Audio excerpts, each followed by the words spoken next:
ওকে, so গত পর্বে আমরা হচ্ছে দেখেছিলাম যে সাব মেনু কিভাবে বানাতে হবে। সো আমরা আরো বেশ কিছু সাব মেনু বানাবো, ঠিক আছে, যেটা আমাদের কাজে লাগবে। সো আমরা মনে করেন একটা এটাই কপি করে নিচ্ছি, আমি আর হচ্ছে ডিটেলস বলছি না, জাস্ট আমি এখানে চেঞ্জ করবো। সো আমাদের প্যারেন্টস লাগ, ঠিক আছে, এখানে আমরা সাপোজ নামটা দিই হচ্ছে ক্রিয়েট বুক,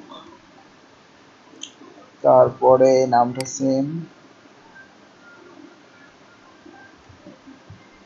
ম্যানেজ অপশন সেম, এটার স্লাগ হবে ক্রিয়েট বুক, আর কলব্যাক ফাংশন হবে কলব্যাক ক্রিয়েট বুক। ওকে, সো আমরা এই ফাংশনটাকে কল করব এবার, সাপোজ এখানেই, আর এটার নামটা চেঞ্জ করে দিলাম, আর এখানে দিয়ে দিলাম হচ্ছে ক্রিয়েট বুক। ওকে, সো সেভ করলাম, দেখি যে আমাদের এটা কাজ করছে কিনা, ক্রিয়েট বুক আবার আসছে কিনা। সো পারফেক্ট, এই যে ক্রিয়েট বুক ড্যাশবোর্ড, আমরা যদি ক্রিয়েট বুকে ক্লিক করি, ক্রিয়েট বুক ড্যাশবোর্ডে গেলে ড্যাশবোর্ড, বুক ম্যানেজমেন্টে গেলে, ঠিক আছে, বুক ড্যাশবোর্ড। সো আমরা আর একটা ক্রিয়েট করতে পারি, সাপোজ লিস্ট বুক নামের। সো আমরা আর একটা ক্রিয়েট করে নিই, সেটা ঠিক আছে, এখানে দিয়ে দিলাম হচ্ছে লিস্ট বুক, এখানেও দিয়ে দিলাম হচ্ছে লিস্ট বুক, এখানে স্লাগটা চেঞ্জ করে দিলাম, অ্যান্ড এখানে দিয়ে দিলাম হচ্ছে লিস্ট।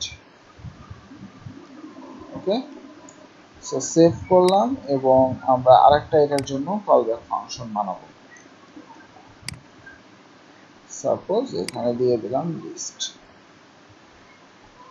অ্যান্ড এখানে আমরা দিয়ে দিতে পারি, লিখে দিতে পারি লিস্ট বুক। ওকে, সো এবার যদি আমরা একটু চেক করে নিই যে আমাদের কি অবস্থা হচ্ছে। সো দেখেন এই যে লিস্ট বুক আরেকটা চলে আসছে। সো লিস্ট বুক এবং ক্রিয়েট বুকে ক্লিক করলে আমরা ক্রিয়েট বুক দেখতে পাচ্ছি। এখানে একটা সমস্যা হচ্ছে, সেটা হচ্ছে আমাদের এই যে এই জিনিসটা দরকার নাই অ্যাকচুয়ালি। আমরা যদি অন্যটাতে যাই, সাপোজ পোস্ট, দেখেন পোস্টে যখন যাব, এই পোস্ট এবং অল পোস্ট কিন্তু একটাই, ঠিক আছে, পোস্টে ক্লিক করলেও এটা হবে, এটা হবে। সো আমরা বুক ম্যানেজমেন্টে ক্লিক করলে মেনলি আমাদের এটাই থাকবে। সো এটা আমাদের থাকার কোনো দরকার নাই। সো এটাকে কিভাবে রিমুভ করব, এই বুক ম্যানেজমেন্টকে আমরা এই তিনটা রাখবো, এটা থাকবে না, আর বুক ম্যানেজমেন্টে ক্লিক করলে এটাই আসবে। সো এটা কিভাবে কাজ করব আমরা নেক্সট পর্বে এটা দেখব। ওকে।